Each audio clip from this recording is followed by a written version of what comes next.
Tahun 1998 lalu, Perdana Menteri Cina yang baru dilantik, Zhu Rongji, mendeklarasikan diri.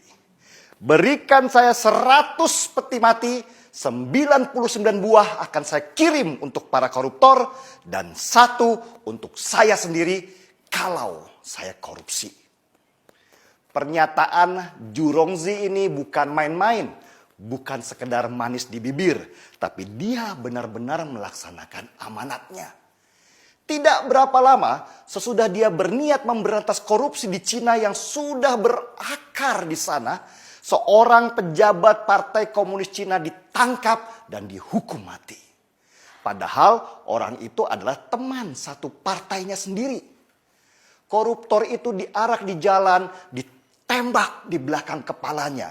Seluruh hartanya disita oleh negara dan keluarganya disuruh mengganti peluru yang dikeluarkan untuk menembaknya mati.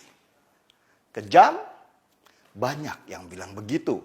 Dan kelompok hak asasi manusia yang berpusat di Amerika seperti biasa teriak-teriak, protes, tidak boleh ada hukuman mati karena manusia punya hak untuk hidup. Tapi Cina tidak peduli. Ribuan lagi koruptor mereka tangkap dan mereka tembak mati. Bahkan proses eksekusinya saja mereka siarkan di televisi supaya ada efek jerah. Dan hasilnya ekonomi mereka meroket. Mereka sekarang sejajar dengan negara-negara maju di dunia dengan aset ratusan ribu triliun rupiah. Bahkan mereka berani head to head masalah ekonomi dengan Amerika. Bisakah Indonesia menjadi seperti Cina pertumbuhan ekonominya? Bisa, asal mau sedikit kejam terutama pada koruptornya. Indonesia sama seperti Cina sebelum tahun 1998. Korupsi sudah menjadi budaya dari atas sampai bawah. Kalau nggak korupsi rasanya badan nggak enak. Soalnya di sekitarnya begitu semua. Pertanyaannya, beranikah Indonesia? Wacana hukuman mati untuk koruptor di Indonesia sebenarnya adalah wacana lama. Tapi tidak pernah berhasil dilaksanakan. Ya gimana? Wong untuk itu harus dibuat undang-undangnya dulu. Yang membuat adalah DPR. Dan di mana koruptor yang paling banyak? Ya di DPR juga. Mana mau maling nangkap maling. Selain itu, perangkat hukum kita seperti KPK juga gak bersih-bersih amat. Bukannya sibuk membangun sistem supaya orang tidak bisa korupsi, malah main politik. Kebayang kalau mereka main tangkap sembarang orang hanya karena tidak senang. Orang tidak bersalah bisa hilang nyawanya.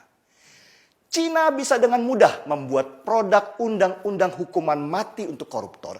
Itu karena mereka adalah negara satu partai. Jadi lebih mudah membuat peraturan. Sedangkan di Indonesia ada banyak partai, banyak kepentingan. Mau bikin produk undang-undang saja berantemnya nggak selesai-selesai. Tapi pas gajian, nagih duluan. Para anggota DPR yang mayoritas dari partai itu punya konsep yang mirip-mirip Julius Caesar, Vini, Vidi, Vici. Kami datang, kami lihat, kami taklukkan. Tapi mereka modifikasi sedikitlah dengan kalimat, kami datang, kami absen, kami ngorok di ruangan, dan kami pulang. Jokowi sendiri sudah mulai menyatakan, kalau rakyat yang minta, bisa saja ada hukuman mati untuk koruptor. Tapi ya itu, siap nggak DPR-nya bikin undang-undang? Dan wacana ini kembali bergulir dengan harapan tinggi, meski nggak pernah terjadi. Mirip-mirip timnas sepak bola Indonesia yang selalu menjanjikan juara, tapi selalu pulang dengan tangan hampa. Kalah sudah biasa, kalau menang itu baru luar biasa. Sulit sekali negeri ini menghukum mati para koruptor di sini. Bahkan Fadly Zon, petinggi Partai Gerindra, pernah tanpa malu-malu menyebut kalau korupsi itu oli pembangunan. Kalau nggak ada korupsi, negara nggak jalan. Nah loh, gimana mau bikin undang-undang? Mungkin hanya di Indonesia koruptor diperlakukan seperti raja. Dikasih baju kebesaran warna oranye, terus dadah-dadah di depan kamera dengan senyum lebar di wajah. Nanti di depan pengadilan yang laki pakai kopiah dan yang wanita pakai kerudung mendadak syariah. Lalu di penjara mereka bisa bayar untuk dapat ruangan mewah, bahkan bisa jalan-jalan dan nginap di hotel mewah.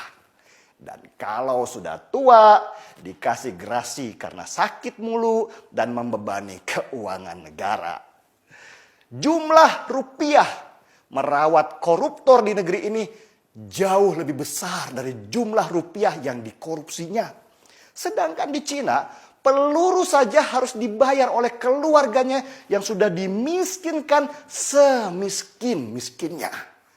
Masih jauh panggang dari api bicara hukuman mati untuk para koruptor. Jangankan melawan Cina, melawan negara kecil seperti Vietnam aja, kita masih kalah. Sedih kan? Marki Bong, mari kita seruput kopinya.